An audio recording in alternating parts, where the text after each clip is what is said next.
seen is about his KDA in the early game. In the first 15 minutes of the game, Peanut has 36 kill involvements. He's at 12 KDA. Between the two SKT junglers, they're at 3.2 KDA. And just for a bit more context, in 3 games from Bengi, who will be starting today, he has 1 kill, 1 assist in the first 15 minutes of 3 games altogether. And even beyond the stats that obviously go in favor of Peanut, it's the mind games that really have made him my favorite jungler here at the tournament. And, he plays off the expected behavior of his opponents very, very well. He's been one of the best at profiling the enemy junglers and even misleading them by results. Yeah, we have to remember they had a pretty rough start to the tournament in the group stage. They drafted a very late game and then they actually did fall behind early on.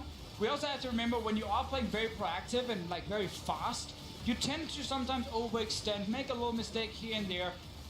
Often teams can't punish it enough, but SKT is good enough to punish these kind of mistakes, and that's where the more reactive early game with a jungler like Bengi, who focuses a lot on vision and tracking the enemy jungler, can come in very handy for SK Telecom because ROX Tigers will make some mistakes early on. And reactive almost sounds like a pejorative. It almost sounds like a negative. It's a praise, honestly. It is praise because SKT read the game so well. It's more about being in the right spot, reacting to aggression. You know that they sat down, they poured over the quarterfinal that EDG and the ROX Tigers played in, and they worked out what they needed to do to adjust. Because you look at Peanut and you're like, okay, this guy is going to rule the world.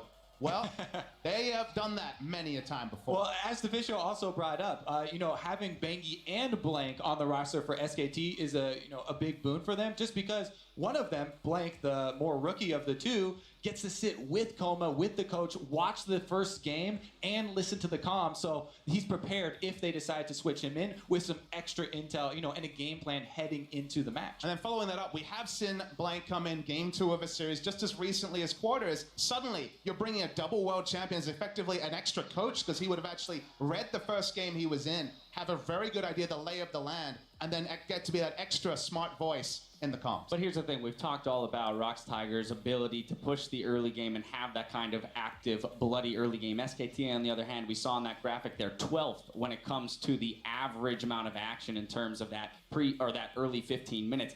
Can ROX accelerate the game against them, or will they be stonewalled, essentially? I mean, we're definitely going to be looking at the mid lane for that, right? Because a lot of the games that ROX lost were centered around pressuring Kuro or, getting Aurelion Sol and roaming away from Kuro. And typically, Faker has had the upper hand in that matchup. Yeah, definitely so. I mean, Faker is a much better player, like much more skilled individually.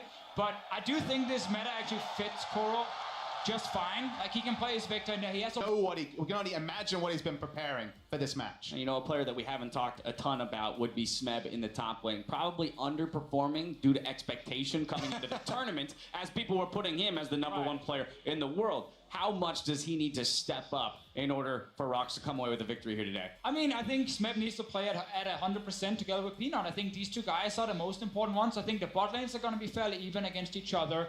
But I think topside, with the way Duke was playing in the quarterfinal, I see an advantage for ROX Tigers and Smeb. He has picks like Jace he can pull out to try and win the lane. Peanut can play around that lane. Both times they met in summer, and as ROX kind of had a little rocky early group stages here, I am going to go with SKT to take this one.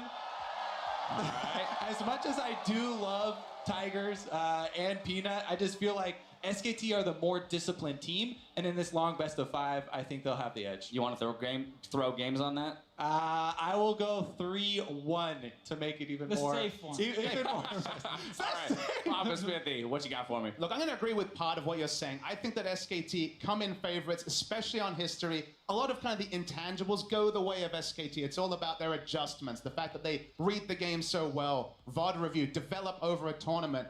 But you're not asking who the favorite is. You're asking who I'm predicting for this game, and it's going to be the ROX Tigers. I think the ROX Tigers... Crowd seems to like the ROX Tigers too. Big story with ROX Tigers. They do have a game breaker. We're in the standard lanes meta. The most important member is your jungler, and Peanut was on fire, spitting fire in the quarterfinals. So I have to look at him and what he can potentially accomplish. I think Blank's going to be second to everything, and that means that they're going to be second to the win today. That is a strong endorsement. Yeah. Officio, you are the tiebreak here. What do you got? Well, I mean, I'm going to agree with almost everything you said, Papa Smithy, and disagree with Kobe over here. Nice. Because I think ROX Tigers is going to win as well, 3-2. It's going to be close. And yes, this is the first time these guys play each other after 6:15, standard lanes, the big mismatch in the jungle. We're gonna see it today, and I think we're gonna see the mismatch in top lane as well. Smeb is gonna have a much better performance than Duke, and those two factors will make up for Koro losing in the mid lane. So I'm gonna say ROX Tigers will take this. All right, well, it looks like all three of you have thought out quite well, so I'm excited. Can't wait for 5 games. Now, ROX fell to SKT in last year's championships, but the Tigers are back with a new force in the jungle, and he's got his eyes on the Summoners Cup.